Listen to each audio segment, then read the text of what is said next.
Hey everyone, my name is Senia, and this weekend I am in Madrid for the first time.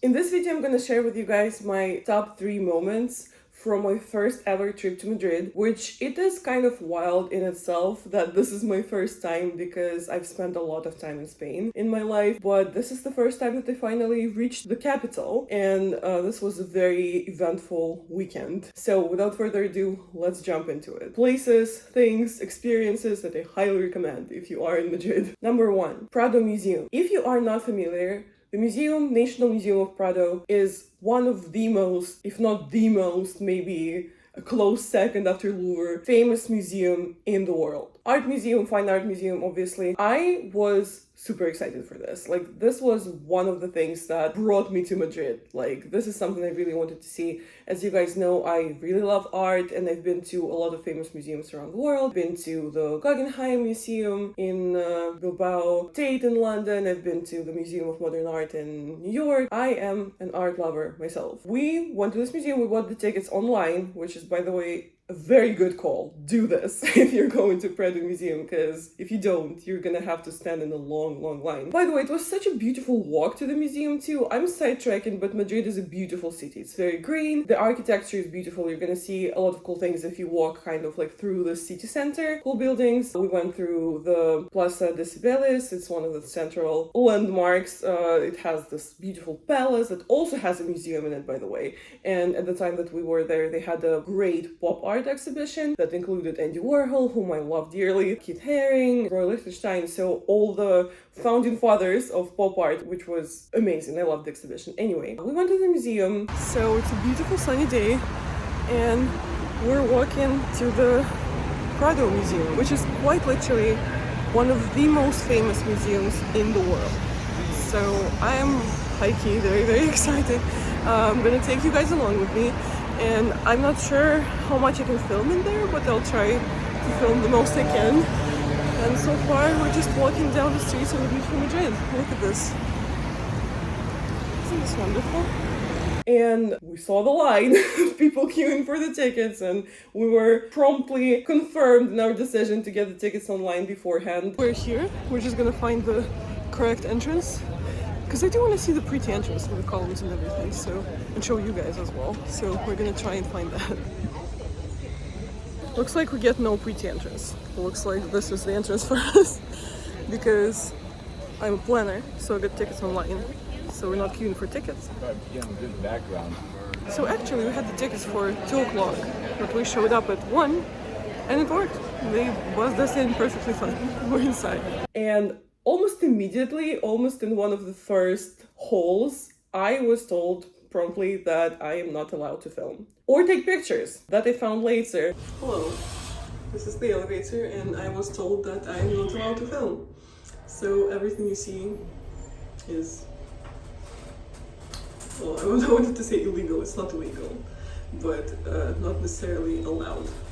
And it's funny because I wasn't even filming like an artwork when I was told that. I was filming like, oh, let me do some nice B-roll for you guys. Let me film the hallway. And they were like, no. Which again, like, even when I tried to take a picture of the description of an artwork, I was told off as well. So everything you're seeing in this video is like kind of not allowed. I was not being an asshole about it. I stopped when I was told to, but we did get some footage. We saw some cool things. We saw some Bosque artworks, which was again one of the primary reasons I wanted to go. He's one of my maybe like top 10, top 15 artists. So it was really cool to see it in real life, even though they are a bit smaller in real life than I had imagined. Though it is like a bit of a recurring thing with famous artworks. As someone who's seen the Mona Lisa in real life and the Starry Night and the Persistence of Memory, they're all kind of tiny. But we saw a lot of cool things. We saw Rubens, we saw Rembrandt, even though there were a lot of artworks of specifically Spanish classical artists, which were in Spain, but to my shame, I am not super familiar with Spanish Renaissance. Yes, that's a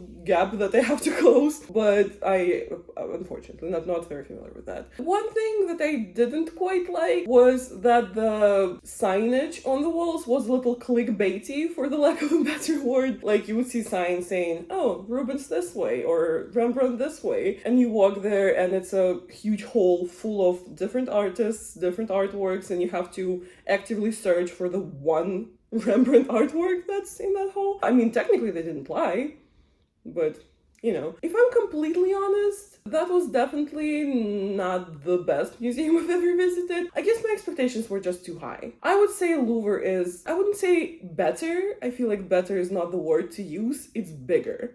It's bigger and it's more of an experience, I would say. This museum heavily relies on the collection, which makes perfect sense because they do own a lot of famous artwork. So if you're just purely an art lover, definitely a place to be, definitely a place to go. And again, not to say that I'm not, but I do admit that I do prefer modern art. So I would say the Guggenheim Museum impressed me way more, but that's just me. And I also feel like if you're an art lover of any kind, of any sort, it's still a great place to go to take it off your bucket list, to be able to say that you were there, to see a lot of famous artworks in real life for the first time. Honestly, overall, a B+ experience, because honestly, the fact that I couldn't film was kind of annoying. I know it's not up to me to decide, but I feel like in the modern world, it's a bit of a weird thing to ask of your visitors. I am at the gift shop and I'm getting myself a Bosch notebook, and also this is a cloth for like glasses and stuff.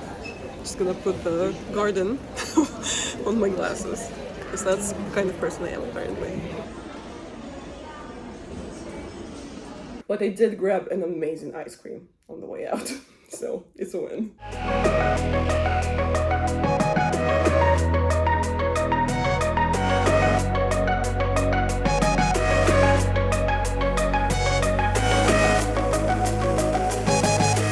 As you just saw, finally got the money shot with the main gate, and it's called Puerto de Goya, the gate of Goya, who is right behind me over there right now. Not being able to film for the most part was a bit of a bummer, but again, one of the most famous museums in the world, so this is exciting in itself. We saw a lot of cool things. We saw a lot of Bosque, whom I love very much.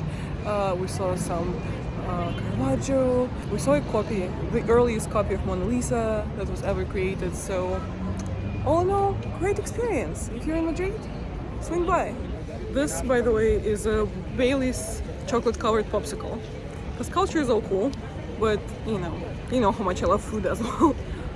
Number 2, Ginkgo Sky Bar. So, from the name, you could tell it's a bar, but not really. It's actually tapas and drinks.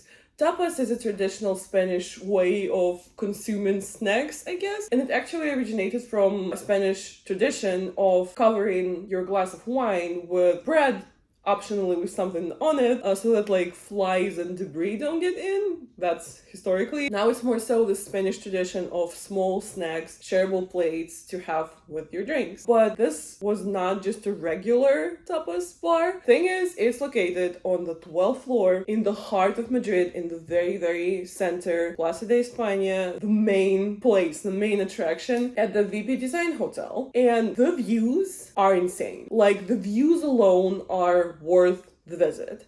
You can see everything. You can see the Royal Palace, you can see the cathedral next to it, you can see, obviously, Plaza de España, you can see everything. And it gives you like a very whole skyline of Madrid, and you can see pretty much all sides. Like, you can walk to the other side of the floor as well, and you can see the other side, not the Plaza de España side. And honestly, mind-blowing. I am in the elevator and we're going to the 12th floor. 12th floor doesn't sound way panoramic, but also Madrid is not like a super sky-high city in terms of there's not really skyscrapers and stuff like that. So from the 12th floor, you can really see. Not to mention, they have a great cocktail menu.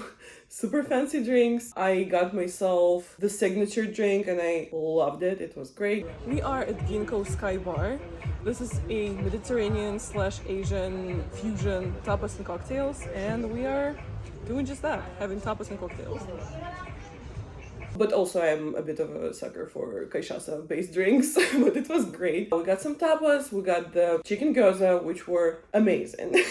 And I was really stuffing my face with them. A little embarrassing, you're gonna see. We also got the mushroom and leek croquettes. And croquettes, croquetas in Spain are a very, very traditional snack as well. You get jamon croquetas, you get spinach, you get, you name it, ham and cheese, anything. And those were less of a traditional combination, and they were really, really good. Pricing is more so on the higher side, but still very, very reasonable for the quality of food and drink that they provide. And they also have a spa up there, and they have a beautiful pool with a transparent bottom, which is kind of amazing. So 10 out of 10.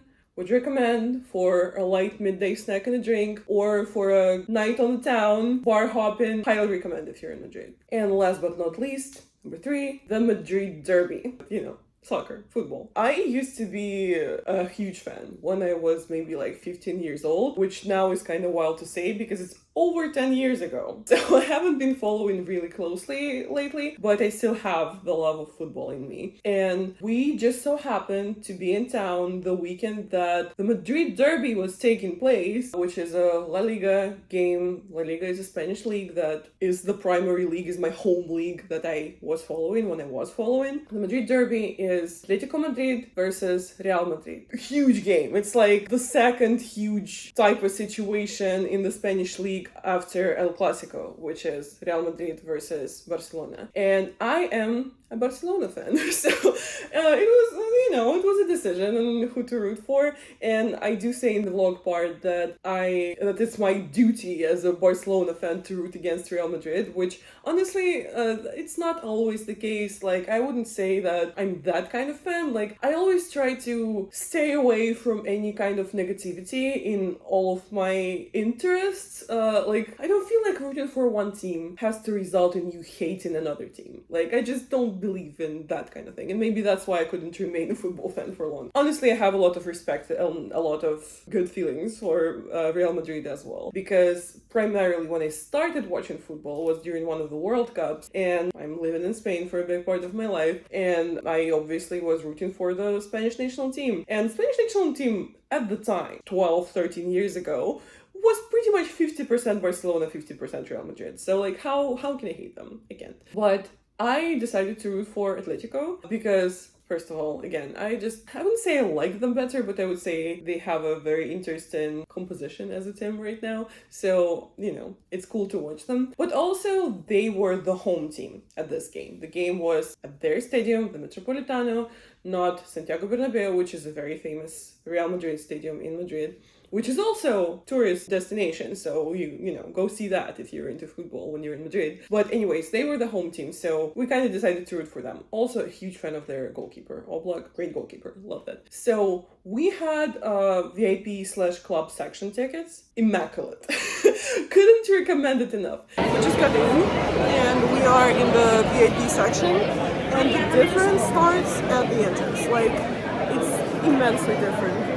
We have our own little room, we have our own food, our own bathrooms, screens, and this is the stadium right there. And you guys, if you scout on the internet just a little bit, you could find them for a very reasonable price. Like, you don't have to pay $2,000 for a ticket. It could be less than that. I mean, still pricey, obviously, but not $2,000. So it was like a separate section, pretty much like the club section at any arena, at any stadium. But it was great. We had a whole spread of food, we had free drinks, we had free ice cream, and of course they knew that there's no way to attend a football game without a hot dog. So I had 2 beautiful mini hot dogs. One of my favorite foods in the whole world.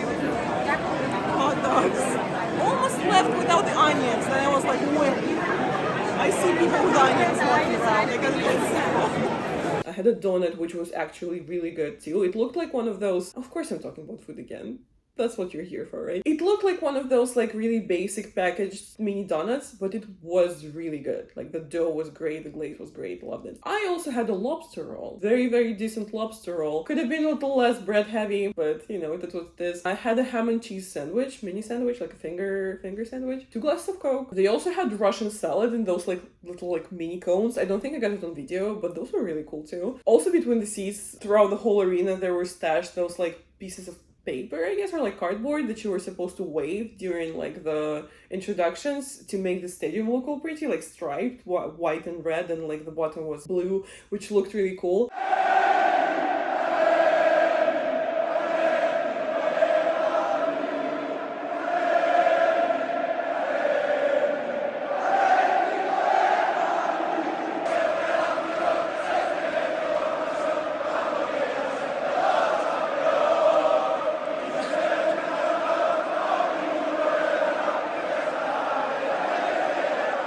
But after people started tearing them up and throwing them in the air like confetti, and that was kind of magical. I'm gonna give you guys some highlights of the game. I understand that you're not sitting here to watch a whole entire game of soccer/football, but funnily enough, I was sitting there, I was filming here and there. By the way, my prescription glasses made their first public appearance. My prescription glasses are making their first appearance.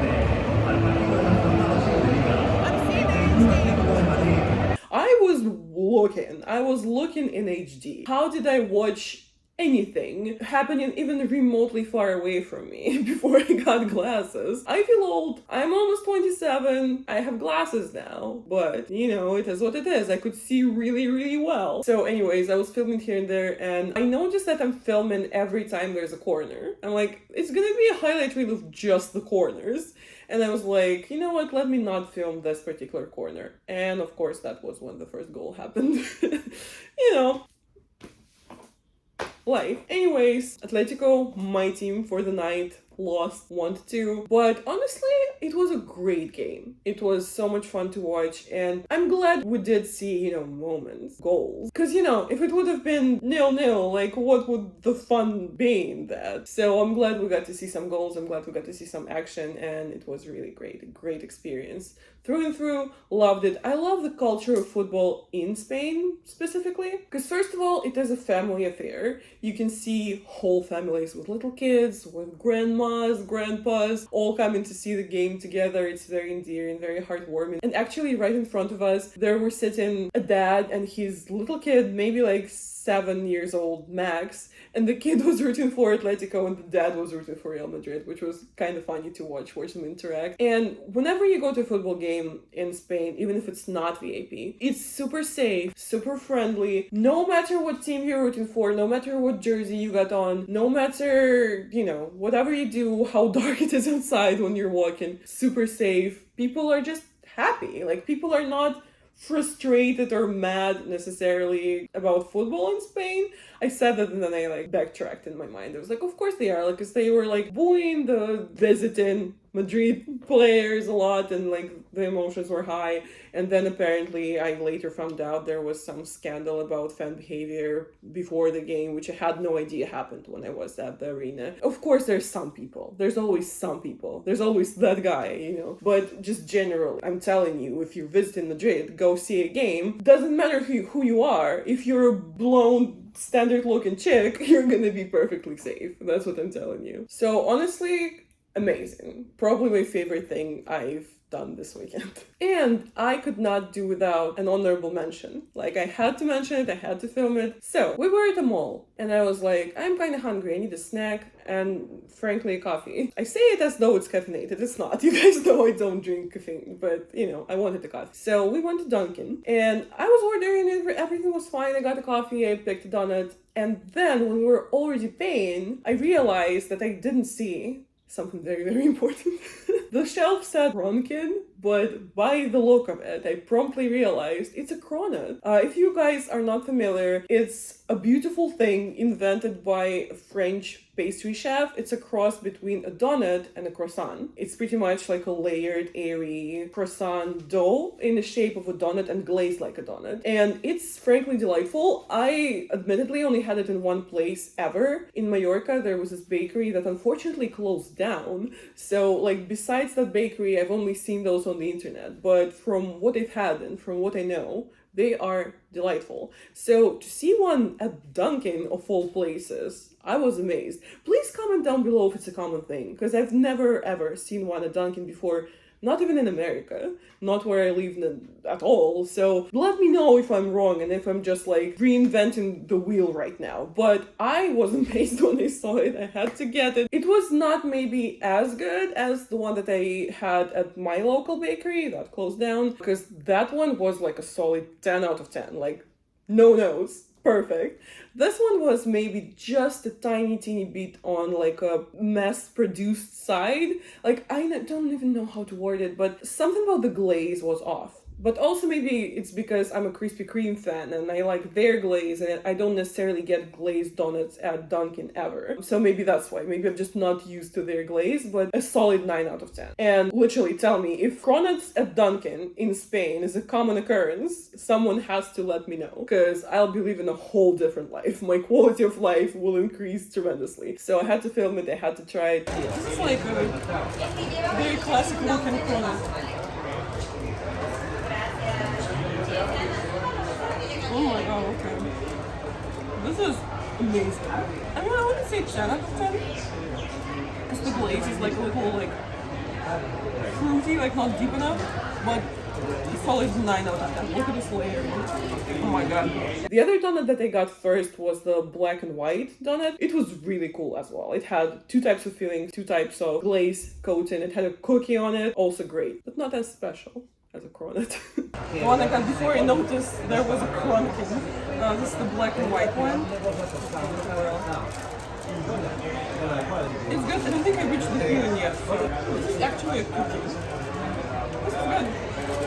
I usually prefer Krispy Kreme, but this particular Dunkin' has a really nice dough. So this is it for my top 3 this weekend in Madrid. If you've ever been to Madrid and your top 3 is different and you saw something even better, comment down below and tell me what your favorite experience in Madrid was. And in the meanwhile, thank you so much for watching. Give this video a like if you enjoyed it, subscribe, tap the notification bell to never miss an upload, and until next time, goodbye. When you're just walking through Madrid and suddenly there are lucha masks, like on the floor level for some reason.